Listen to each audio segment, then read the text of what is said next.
Hey everyone, Michelle Alexandria coming at you with another TV review. And this is this is an impressions video. I am not a professional reviewer.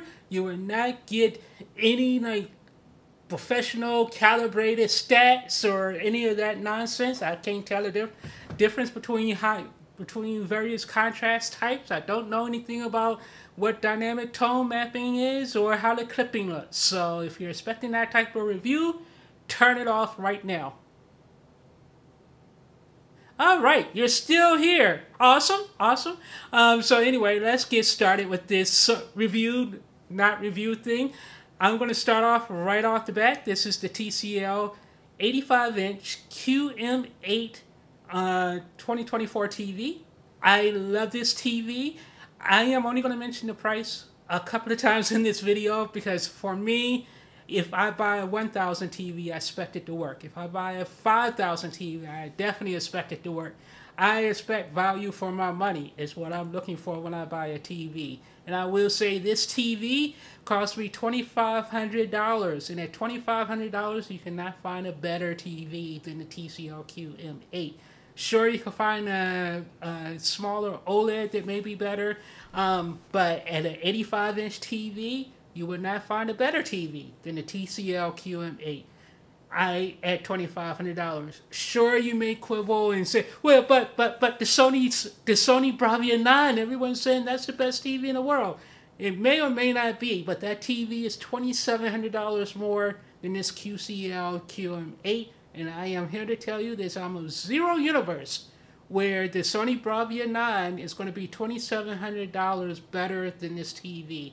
This TV checks all the boxes. It has an amazing picture quality. It gets super bright, which is one of the reasons why I bought it, because my Samsung S90C that's in my bedroom, I moved it to my bedroom because I've had trouble getting it bright. In the past, it used to be a pretty bright TV, but in the last few months, it kind of turned a little dim on me, and I've always had an issue with the way Samsung's picture processing is. I just find it a little flat and boring and yellowish, and I can't really quite calibrate it to the way I want it to be. I love that TV. It's a great TV, but it could be better. And when I'm watching it, I'm like, man, I wish it was better. This TCL QM8, I would describe the picture quality as similar to the G4, but maybe a little bit, I don't know, I don't think it's missing anything. I just think maybe the G4 is better, but unless you're comparing the two side by side and you know what you're missing, no normal person is going to look at the TCL QM8 and go, man, this picture sucks. It really does. No normal person is going to do that. So I'm going to show you some footage, and I will say, as someone who's very sensitive to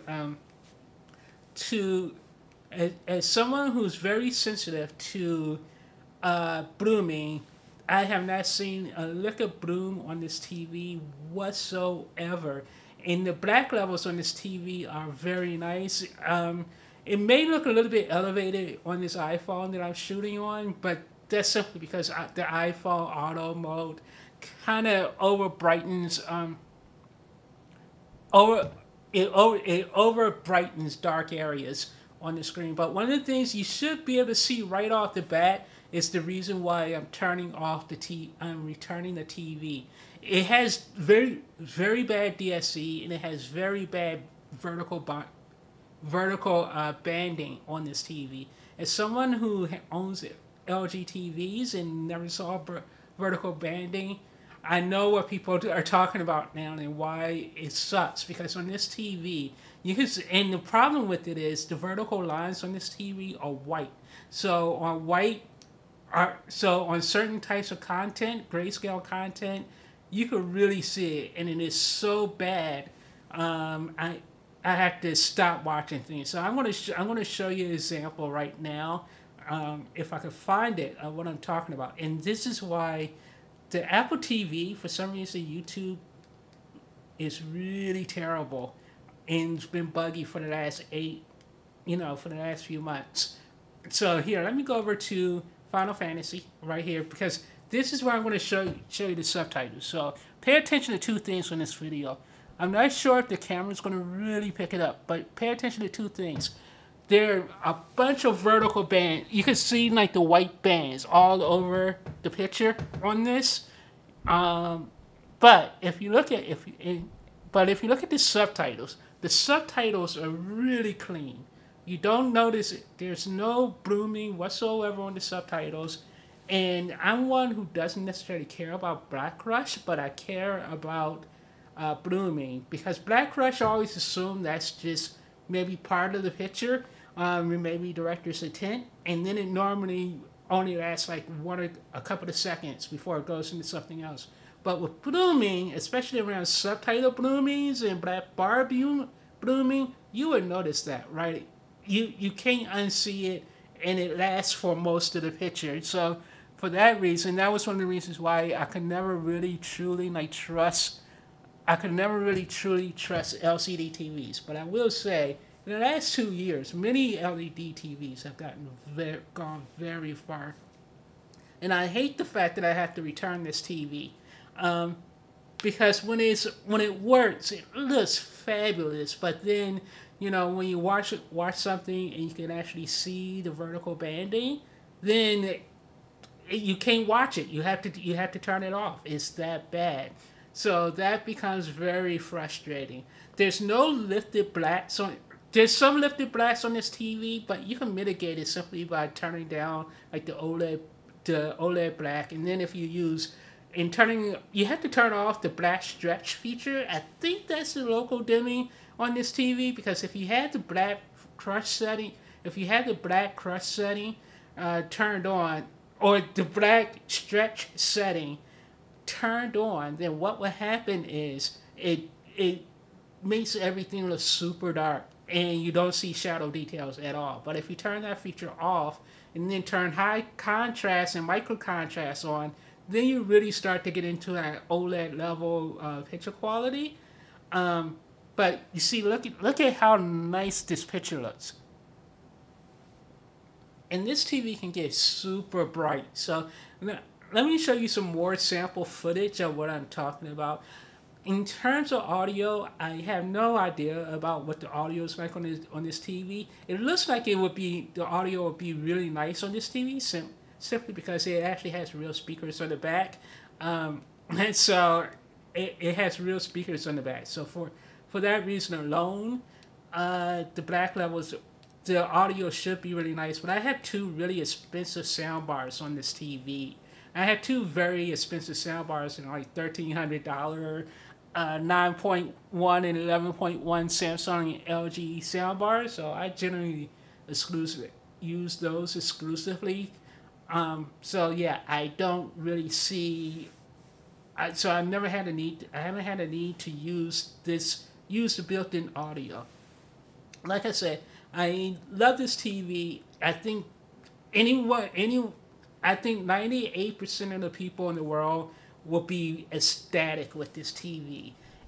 In terms of size, I kind of just want an 85-inch size, but I have to say, I think the size difference between the 77 and the 85, when people are saying, "Oh my God, it's so immersive," and in the 80, and you really notice the difference between the 77 and the 83 or 85-inch TV. I'm sorry, you don't. I mean, because everyone's like, "Oh, really? That's like a 16 or 20% increase in size," and I just don't see it. I honestly do not see the difference between the 77-inch TV and the 85-inch TV. Yeah, it feels bigger, but it doesn't feel like life-changing bigger, especially not enough to justify the crazy price difference between a 77-inch TV and a 83 or 85-inch TV, for example. So normally, to get the 85-inch versus the 77-inch, you got to spend like $1,500 or $2,000 more for that extra size, and I would say, no, don't do it. Just get the 77-inch TV and call it a day. But because TCL is only charging $2,500 for this TV, then by all means, go all in and get the 85 inches. You get a lot of bang for your buck with this TV. Like I said, this is probably the brightest TV I've ever seen. It's even brighter than the G4. And that's the other thing. The Bravia 9, I bought that TV and I feel dirty. I feel absolutely filthy for getting suckered into buying a Sony Bravia B9. It's coming later this week. My stupid problem is, if a TV fails on me once, I don't give it another chance. I don't try to go in and replace the TV with the exact same model, no matter how much I love it. Like, I didn't do it with the LG G4 for the same reason, because I'm like, once a TV disappoints me by being with hardware failures or software failures, I generally don't want to give it another chance. Primarily because I'm like, when I go into the store, I call with the intention of replacing it, but then I'm always like, in the back of my mind, I'm always like, well, I've already experienced that TV. It's a great TV, but ultimately it failed me, and I would just like to experience something else. So that's the reason why I ended up with the Sony Bravia 9, and if that fails, then I'm just going to punt the rest of this year and just stick with my S90C.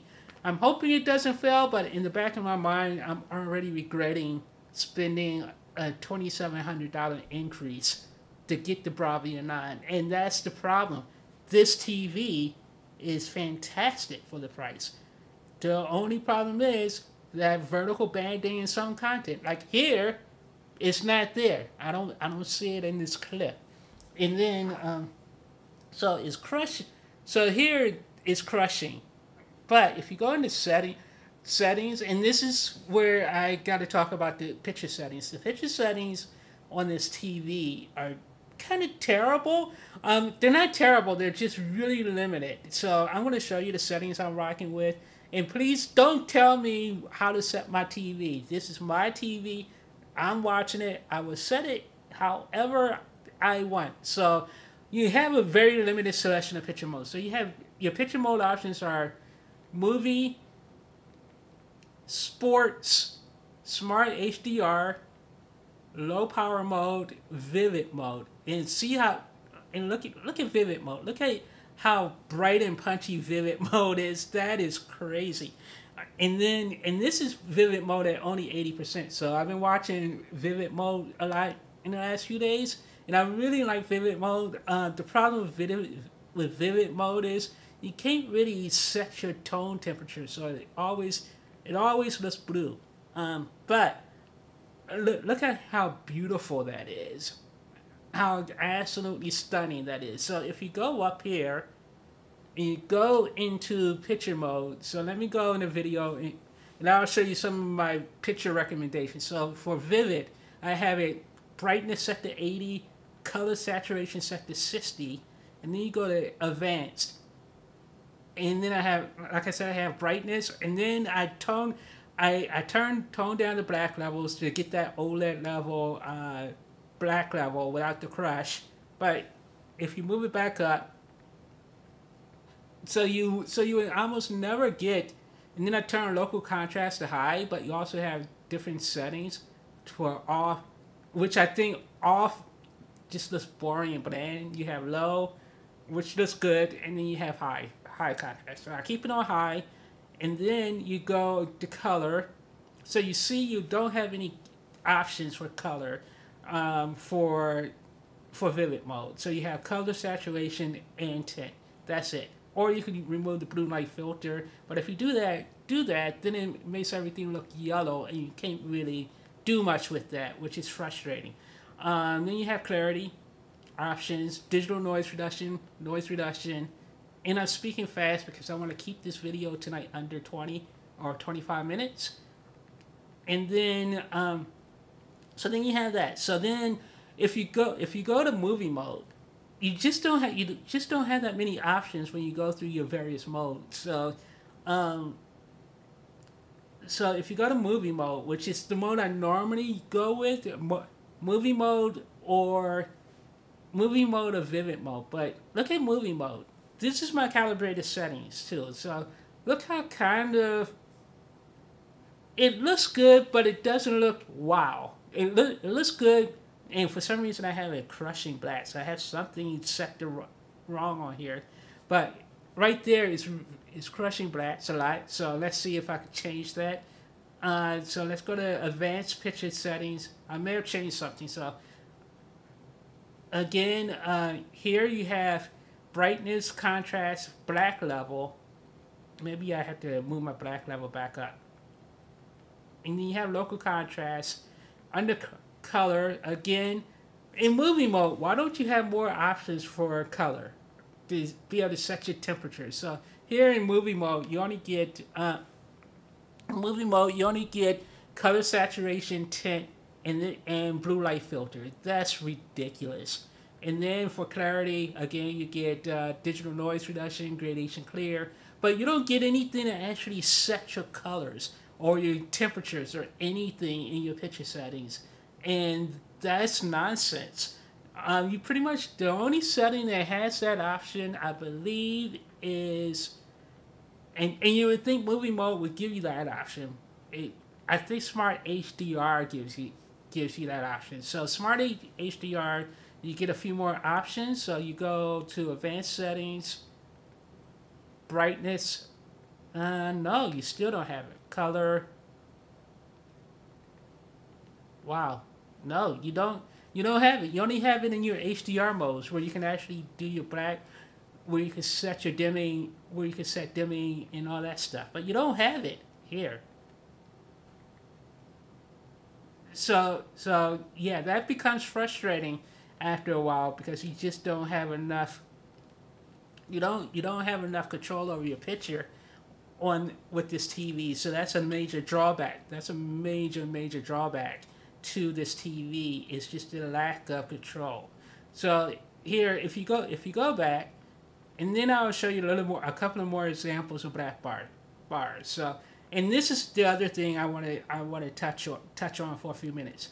Picture quality, the type of content you watch really matters, because no matter how quote unquote great your TV is, if you're watching crap, no TV is going to make crap look like spam, I guess. I don't know what I want to say, but no great TV is going to make crap look like spam.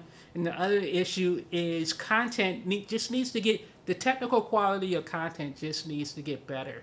Because if you watch a demo clip from, say, someone like Jennifer Gala, I'm going to show you a couple of samples from Jennifer Gala's videos, so check her channel out. It's jennifergala.com. But if you watch a couple of her sample videos, everything looks amazing. It looks stunning, actually. And this TV can get up to 4,000 nits. So if you want like a super high bright TV and you don't want to spend that Sony money, and according to all reviews, Sony basically lied about the Bravia 9 getting the 4,000 nits, because everyone is saying that TV can only get up to like 2,000 nits at best. Whereas this TV probably gets over 2,000 nits. I don't have any measuring tools. I can just tell you from what I see, it looks like it's getting pretty super bright. So here, let me play a minute or two Jennifer Gala's video so you can actually see how bright this TV can get. And again, be sure to support Jennifer Gala. I actually have to donate to her Patreon because she does amazing work. Now, on this iPhone, you see some blooming on the. I see it on camera, but in real life, the blooming just isn't there at all.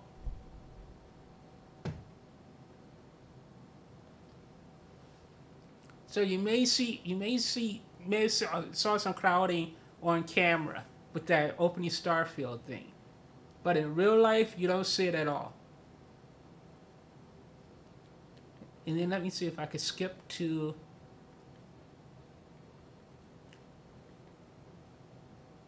But look at that. That looks stunning. And again, this is in movie mode. If you want to see what it looks like, oh no, this is vivid. So here for SNCs, let me turn that all the way up. Just for kids, I turned that all the way up in vivid.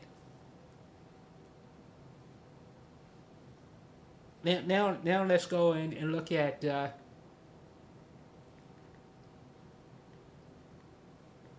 Now let's. So again, you see the clouding on camera. The camera shows the clouding, but in real life, there's zero clouding at all. This is why I think sometimes when you're watching YouTube videos and you're watching content creators say certain things, you're like, but that's, I don't know what they're seeing, but what I'm seeing on my TV that I see in real life, I don't see any clouding whatsoever on this TV. I don't see any blooming whatsoever on this TV. Now, granted, every TV is different and everyone may be experiencing different things. So it's hard to say someone's lying and someone else isn't lying. But yeah, here it's great. One thing about this TV, it has a bunch of AI settings, and the AI settings on this TV, the AI doesn't work particularly well on this TV, namely because the AI is very slow. So when you're watching content, you literally see the AI thinking and trying to adjust the picture on the fly. And on one hand, intellectually, I'm like, yeah, that's kind of cool that it's actually doing that, because unlike LG TVs, the way AI works on LG TVs, I just think it's a lie. I just think the AI thing on LG TVs has never worked the way they promised it would. Even though the picture processing and everything is better on LG than it is on this TV, and is weird. Motion on this TV is flawless. Like, as you can see in all of these clips that I've shown, there's no motion issue at all. There's no stuttering. There's nothing. And again, the camera keeps adding in the blooming when it's switching between like different image things. But you can see, look how inky black everything is. There's no blooming or clouding or anything on this TV. Just look at that. That is marvelous. Just marvelous. Gaming on this TV, the TV has 4 HDMI 2.1 ports, but if you're a console gamer, I'm just kind of over the chase for HDMI 2.1, because I think that's been a big huge lie, and marketing scam, because none of the consoles really need those features, and the consoles can barely get 1080p 60, much less all 4K 120 and everything else that you need HDMI 2.1 for. So if you're a console gamer, don't stop chasing the HDMI 2.1 dream. The game bar mode I will show you, but it's not worth it. I'm not a super gamer, but yeah, this TV does, and it's very limited on this TV. But this TV does support Dolby Vision and HDR10 Plus, and it supports Dolby Vision gaming. So it supports all the key gaming features you could want. So yeah, nice TV. I just wish the dirty screen effect wasn't so awful on this TV, because when you see it in actual content, the TV just becomes unwatchable. It literally becomes unwatchable to me. So yeah, I hate that I had to return it, and I hate that I didn't simply exchange it for another QM8. But I don't like exchanging things for this, because it broke on me. I stopped. I kind of don't trust it at that point. But yeah, I really like this TV. I think if you can get a good if you can luck into a good panel, anybody would love this. Most people would love this TV. So anyway, that's it. This TV, I almost made my goal of 25 minutes. But I hope you guys enjoyed this. talk to you guys later. Bye.